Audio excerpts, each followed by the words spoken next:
Depois de longos meses de uma das mais surreais edições de A Fazenda, a edição 2025 está chegando ao fim hoje, sendo mais lembrada pelo que ela teve de ruim do que ela teve de bom. Só basta dizer que essa foi a edição com mais gente sendo expulsa por agressão na história da TV brasileira. Mas ainda assim temos um quarteto que sobreviveu e vai disputar a tal bolada de R$ 2 milhões. Duda Wedley, Dudu Camargo, Fabiano Moraes e a Saori Cardoso. O Metrópolis ele fez uma enquete lá no nosso portal. Eu vou abrir aqui para a gente ver quanto é que está a percentagem agora. Mas antes, enquanto eu procuro aqui o número, quero saber do Rick Souza, que é o nosso especialista em A Fazenda. Rick, que lições a Record vai tirar dessa edição de A Fazenda? Deveriam fazer uma triagem melhor dos participantes. O que aconteceu nesse ano era para ser um modelo extremamente negativo e que servisse de lição de que precisam ter regras mais sólidas. Porque você não tem motivo para chegar ao final do confinamento se você é premiado sendo expulso. A gente viu pessoas que foram expulsas por motivos sérios, ganhando holofote na programação da Record, protagonizando campanhas da emissora, sendo convidadas para outros programas.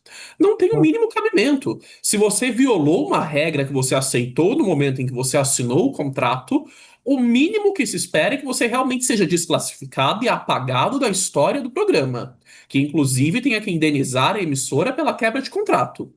Mas isso não aconteceu. Ligaram o modo vale tudo pela audiência. Não importa se você quebrou seu contrato, a gente vai passar um pano, você vai participar do Hoje em Dia, vai dar entrevista pro Domingo Espetacular, porque você vai render nas nossas outras mídias.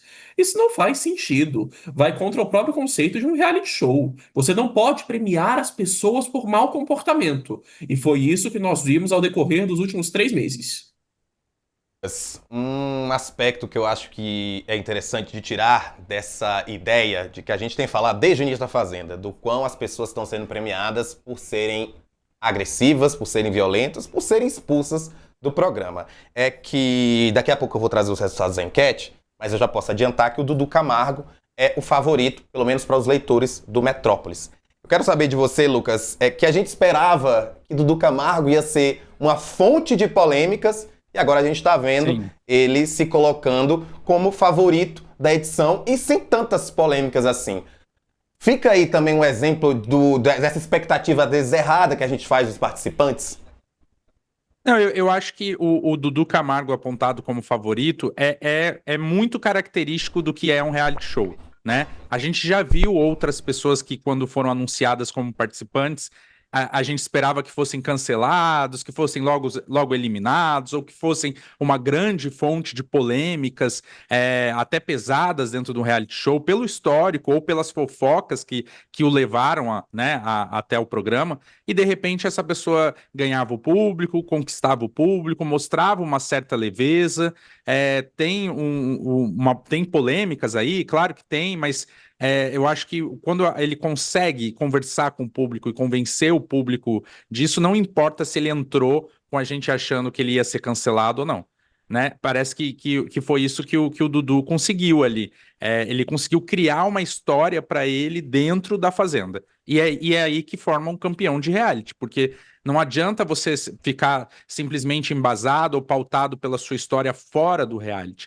Talvez fora do reality, né? E a gente já ouviu o nome do Dudu em outras edições passadas, quando ele não foi, e a gente pensava, não é possível que a Record vai fazer isso, vai ter coragem de colocar essa pessoa, e tiveram coragem, e aí ele vai e acaba sendo um dos piores, um dos menos ruins, vamos dizer assim, né, dessa Um edição. dos que menos ofendeu minorias e menos gabaritou o Exatamente. Código Penal. E aí a O gente melhor vê entre os piores. o melhor entre os piores. Quem diria que a gente chegaria ao fim da Fazenda apontando o Dudu Camargo como o melhor entre os piores e ainda aplaudindo, de certa forma, o caminho que ele traçou Exatamente. até aqui, né? Porque ele conseguiu, pelo menos, entregar ali dentro do reality o que a gente espera de um leve entretenimento, assim. Claro que, falando da Fazenda, não dá para falar de leve entretenimento, mas ele conseguiu entregar um entretenimento que acho que é importante que ele seja campeão mesmo. Olha, antes de eu conversar com o Richard a respeito da Fazenda, porque eu tenho uma pergunta bem específica para ele, vamos colocar então na tela os resultados, né, da nossa enquete aqui do Metrópolis. Tá aí, ó. Eu votei no Dudu Camargo, por isso que tá aí vermelho, tá? Dudu Camargo aparece Que com maldoso, Rafael 49,55%. Eu não conheço os outros. Eu votei em quem eu conheço. Pelo menos o Dudu eu sei. O Dudu eu sei o que ele faz com o micro-ondas. Então, sim, os outros eu não sei o que fazem no micro-ondas. Então eu votei nele. Mas tá aí, ó. Dudu Camargo com 49,55%.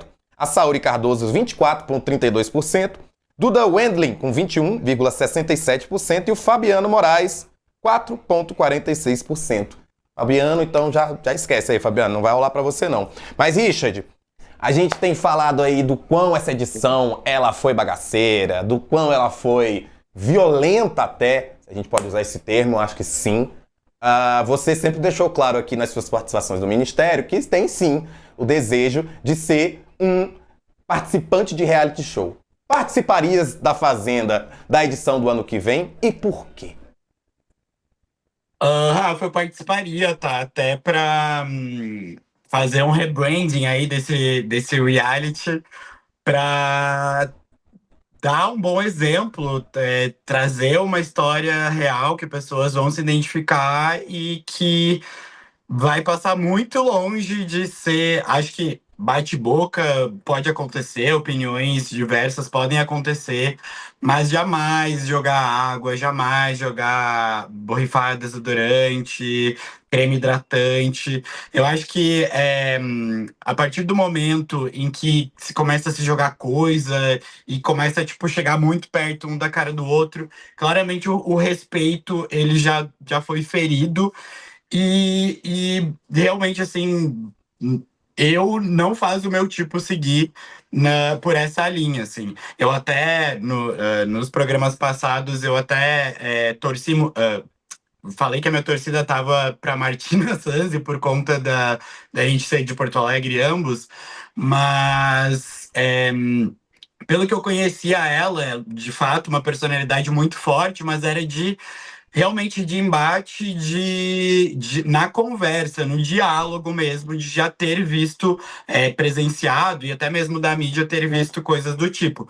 Mas de agressão, realmente não condiz assim com o que eu espero e com o que eu acredito que seja uma estratégia forte para se ganhar um reality, assim. E até como o Rick comentou aí que o programa precisa pensar melhor aí na escolha dos participantes. Fica a dica, né? Fica a dica. E eu vejo muito que, cara, colocaram um monte de gente barraqueira, enfurecida, que tá com a mente perturbada, pegando fogo. E claro que ia ser essa grande bateção e jogação de copo e agressão para tudo que é lado, sabe? Eu acho que realmente tem que ter perfis distintos, assim, acho que foi no BBB 21 e tal, que teve lá a VTube, teve o Nego Di, teve a Carol Conká. Eu acho que isso foi um bom exemplo, assim, porque, sei lá, tinha a VTube ali, um doce de garota ali que se fazia, tipo, íntima de todo mundo, chamava de paizinho, de mãezinha, de maninho. Aí tinha lá a Carol Conká com a língua de chicote, aí tinha o Nego Di dançando planta fazer isso. Então eram perfis bem, bem distintos, assim. Tinha também o João Pedrosa, que também voltou aí com a questão das influenciadoras na África. E diferentes profissões, assim. E eu acho que nessa edição eles simplesmente fizeram uma repescagem de todos os lugares onde causaram, onde teve barraco e colocaram todo mundo dentro da fazenda e É aquela história, aconteceu né? esse fiasco. Barraco é bom, mas vamos ter controle de barraco. E eu queria dizer que você falou aí Precisa que... ter propósito, precisa ser bem construído. É por Na isso Fazenda que eu... era só Olha, um bando de gente arranjando confusão por nada. eu falei sobre isso hoje. Eu tava assistindo, antes de vir trabalhar, tava assistindo Ilhados com a Sogra. Ilhados com a Sogra, as tretas, elas fazem sentido porque as pessoas têm relação umas com as outras. São sogras e genros e noras que têm problemas pra ser resolvidos, se conhecem, têm intimidade. Exato. Então, aquela briga é real. São pessoas que passam um ano sem dizer o que sentem de verdade. Então, quando elas desabam porque bateu de verdade. Não é porque ela quer aparecer na TV, não é porque ela quer, né, ganhar seguidores. É porque ela finalmente, sei lá, como aconteceu hoje, ela finalmente admite que a nora faz bem pro filho dela. Que ela ficou aquele tempo todo achando que a nora era um monstro, não sei o que. Sabe, você se emociona. Então tá faltando. Eu sei que, obviamente, um reality show de pessoas que se desconhecem não pode ser isso, né? Elas se desconhecem, faz parte, né, da magia da coisa. Mas pelo menos ser pessoas que esperam uma semana pra poder brigar com você e não brigar com você no dia seguinte a te conhecer, porque você, velho, eu vou brigar com você por quê?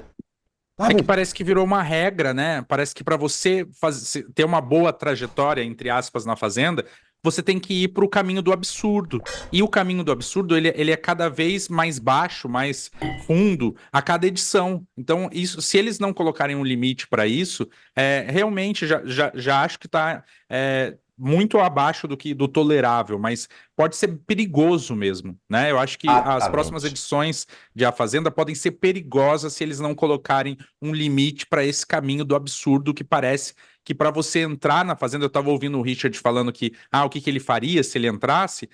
A impressão que dá é que se ele entrasse, talvez ele não rendesse, né? Ele vai pelo um caminho oposto, mas é porque a gente está tão acostumado a ver a extrema baixaria que parece que se uma pessoa entra e não vai por esse caminho do absurdo, ela não funciona dentro de um reality desse. E eu acho que é isso que a Record tem que barrar para as próximas edições. E a Dá Record para ter parece gostar entretenimento. desse estereótipo da Fazenda ter virado o maior centro de reabilitação da TV brasileira. Exato. Parece Tá que só ao invés de eles ficando se maior. preocuparem com entretenimento de qualidade, eles estão colocando todo mundo que tem uma ficha corrida na esperança de um dia, quem sabe, da morte para poderem cobrir a Cidade Alerta. Até Verdade. Como a gente diz na faculdade de jornalismo, é cross-mídia. Vai ficar todas as mídias misturadas. Bora falar do Mirosmar? Bora falar. Você ia falar? Pode falar, Richard. Deixa só mais uma réplica aqui da minha participação no futuro reality. Eu acho que, assim, claro que pode acontecer em algum momento em que venha acontecer uma grande treta, um ruído ali, uma bateção de boca, enfim, definir lados de onde seguir no jogo. Mas, realmente, a sensação que essa edição passou foi que eles foram brifados para entrar num ringue e se pegar todos os dias e, enfim, tipo, agir como animais, assim.